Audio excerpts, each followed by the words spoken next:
If this entire scheme of things, which we call Jagat in Sanskrit, is a manifestation, not only a creation, a manifestation of Ishvara. Ishvara means the Lord. The literal meaning would be the Lord.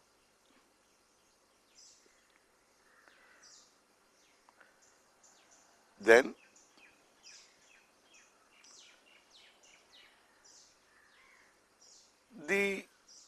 every law,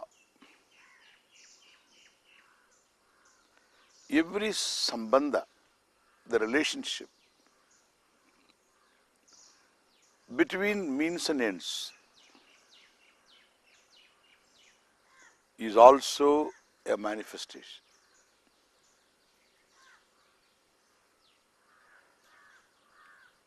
Again, to recapitulate what I had said before,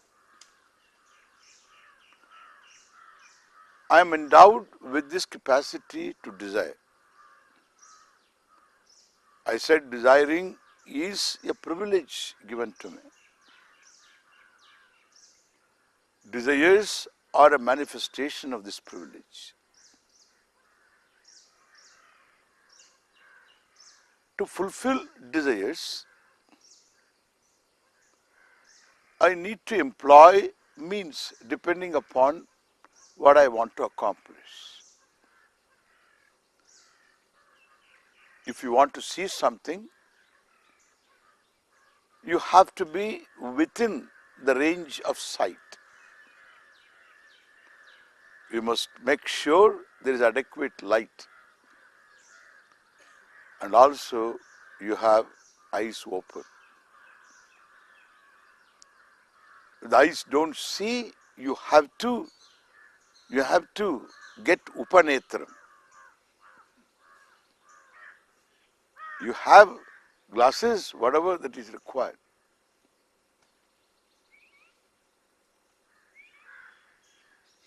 Therefore, depending upon what you want to accomplish, you employ means. Because we have the knowledge of the sambandha, which is given. Everything is given. But I have a choice whether I am going to fulfill a desire or not. I can dismiss a desire.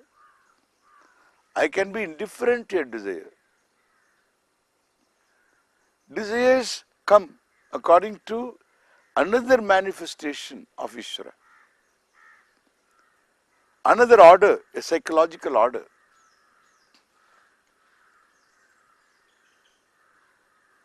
Which we will discuss elaborately later.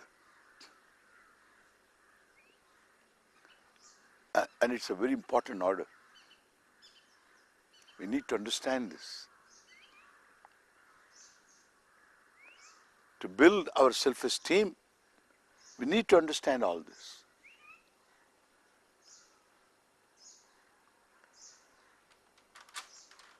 That there are desires is a fact I accept. That I have chosen to fulfill these desires is fine. And the means I employ are appropriate, I make sure. And yet the result is always variable, not always as I want the result to be. Either it is equal or more, very rarely, or less or opposite.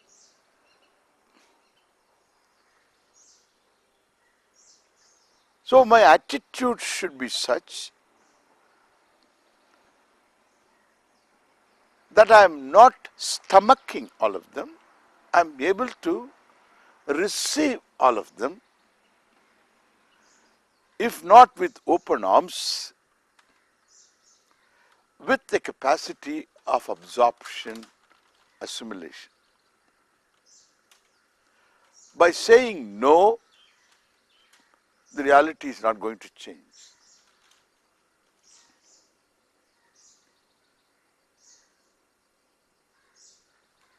By accepting the reality with a heart that doesn't have the capacity, the reinforcement of attitude, then I will allow myself to be overwhelmed. Saying no is the beginning of getting overwhelmed. Saying yes is, of course, to get overwhelmed. So I need to insulate myself with an attitude against all shocks.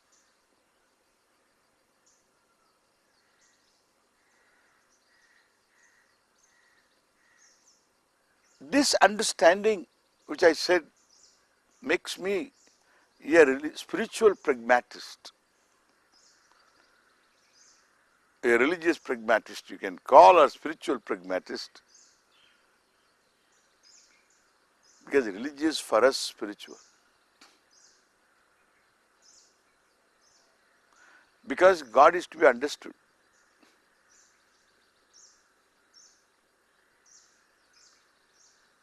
So when I accept this particular order which governs means and ends, I have a choice over my action. I have no choice over the result. I am not saying don't expect result. That is wrong. Neither you would listen to me without expecting result, nor I can talk to you without expecting result. I talk to you because I expect the result of being understood. Our heritage is understood. It needs to be understood. It's our heritage. It is Indian heritage. It's a universal heritage. But that is later. First, let us understand what is this heritage. If it is universal, it's universal. It's not going to be regional if it is matter of understanding. 1 plus 1, 2 is not a Californian fact. 1 plus 1 is 2 for everybody.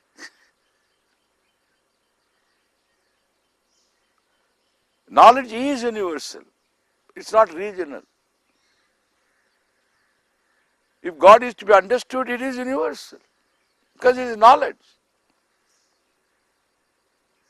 And knowledge born is attitude. The attitude is, I am not cheated by the laws.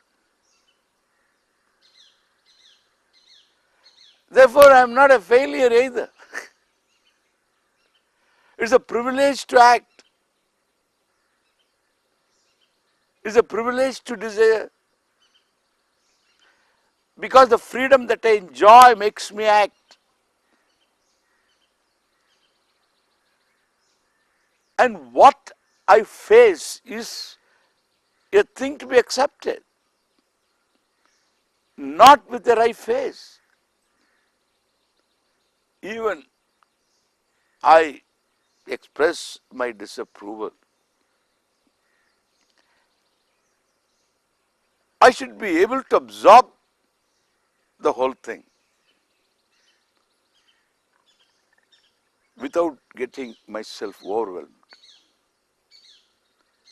No shock absorber in a car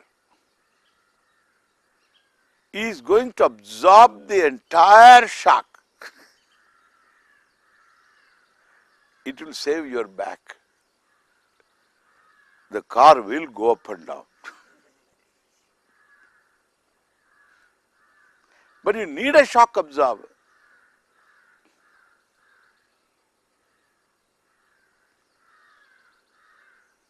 So this capacity to absorb comes from the understanding that it is given to me to do, and the result of action is taken care of by the laws. The laws are not separate from Ishvara. The laws are a manifestation of Ishvara. To understand Indian culture, you have to understand this. Indian culture is to be understood by every Indian, every non-Indian. We are living in a global community life. Everybody has to understand everybody else.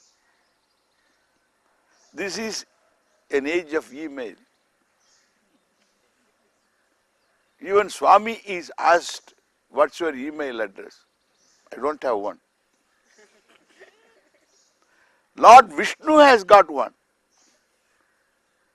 Vishnu at vaikunt.org.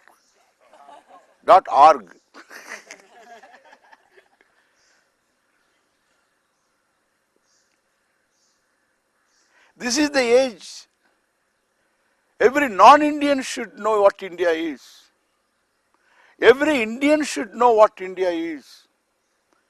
One cannot understand India without understanding its culture. It's a live culture. Ancient, no doubt, but it's not antique. It has not become antique. It is live, dynamic.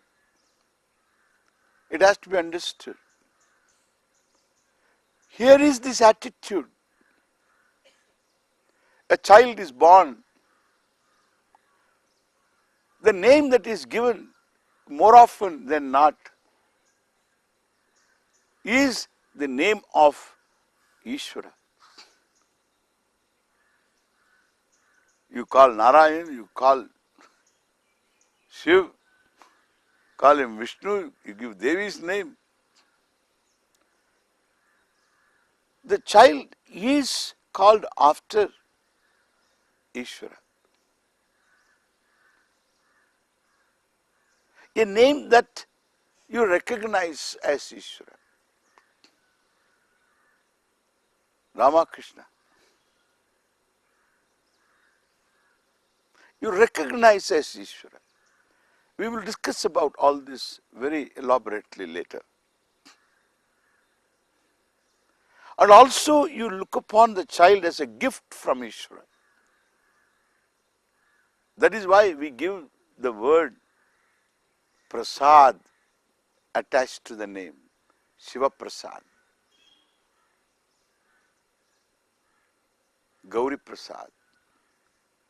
We had a great president, Rajendra Prasad, Sai Prasad.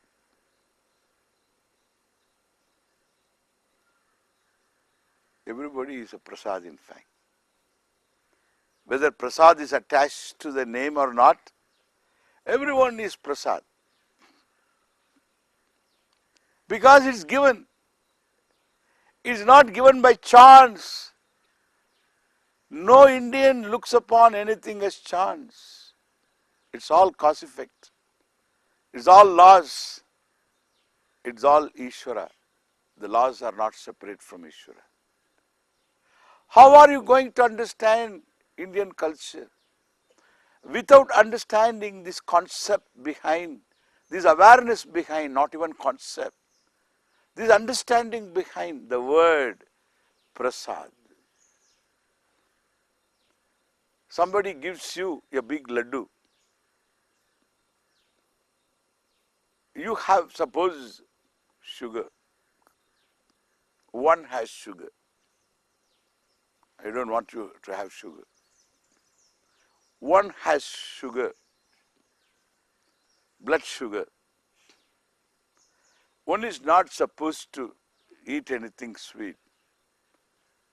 The doctor has advised this person. And this person is given this laddu, huge laddu. It's a ball of calories, nothing but calories. And the person looks at it as calories. And naturally, he says no, even though he was once a laddu priya. He always loved laddu, even continues to love laddu. But he cannot eat now. He says no, a big no. And the man says, this is from Tirupati, Balaji. Then the person stretches his hands, receives the laddu. That every Indian would do. Indian means one who understands our culture, one who is steeped in our culture, with understanding or not, an attitude that has grown upon that person. With that attitude, he would definitely, he or she, would receive the laddu. May not eat because it continues to be calories. May not eat all of it, but being prasad, he would always take and partake with everybody because his sight has undergone a change. The sight is sight of laddu. It continues to be laddu. It continues to have the calories. That fact is not altered. But inside there is an attitude. The Indian spiritual attitude, unique to Indians. In no culture has this attitude I have been trying to find out. This particular attitude towards that laddu. Because the person knows it has come from an altar. It's an altar of Ishvara, Venkateshwara. Then there is a change in the person's attitude. Understand? There is no change in the object. There is a change in the person's attitude. The person is not going to take it. He is not going to eat all of it. He will take a little of it. He will deal with it objectively. Their objectivity continues, but with an attitude of glad acceptance. Graceful acceptance. Why glad? Graceful acceptance. That graceful acceptance. This is called prasada buddhi. This is unique to Indian culture. What is unique to Indian culture, every Indian should appreciate this. This is unique. A child is prasad. Everything that comes from Ishvara is prasad. What does not come from Ishvara? The temple prasad gives you an attitude which can be extended to every situation, pleasant and unpleasant. Prasad need not be always laddu. It can be a leaf, it can be vibhuti, ashes, It can be kumkum or water. It can be a flower. It can be crystal of sugar. Well, it can be a child. It can be a house. It's all prasad. An unpleasant situation, karma phala, being shaped by the laws which are not separate from Ishvara. Everything equal, of course, everything that is equal to my expectation is prasad. Everything more than my expectation, of course, it's a very happy prasad, a joyous prasad. But still, I am not elated so much that I don't hit the ceiling. Once you hit the ceiling, when you come down, it's going to be a big impact. So I am able to take it gratefully, gracefully as prasad, equal and more. When that gracefulness is there, then when it comes to unpleasant, unexpected, unwanted situation, like less than what I wanted, when that comes, I am ready with the attitude. Because of my understanding of Ishvara, I never part company with Ishvara. The awareness abides because it's born of understanding. The attitude always stays there. If it doesn't stay also, I can bring it because I have understanding. And naturally, the unpleasant situation, I can take it as prasad. Then learn from it. I may have to change my course of action so that I can get the desired result. I can learn from it. And therefore, there is no question of being overwhelmed. The capacity to absorb is there because of this insulating attitude of prasada buddhi. Opposite also I can take. I don't say I will take it happily because it's a sad situation. I will say prasad, maybe with certain tinge of sadness, more than what I expected, prasad, equal to my expectation, prasad, less than what I expected, prasad, and opposite, prasad. What shall we do? So prasad continues to be there. That is called shock absorber, I told you. No shock absorber does not, is ever made, which is, no shock absorber was made to completely absorb the shock. Every bit of vibration is not absorbed. It is manageable.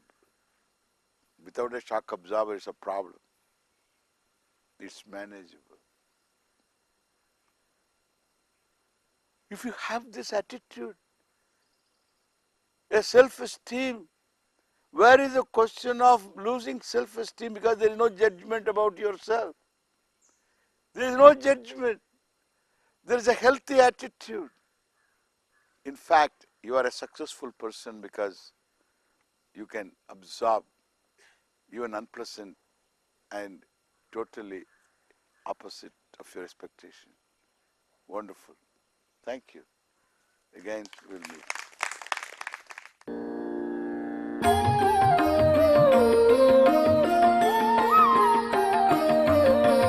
Bharat देश हिताय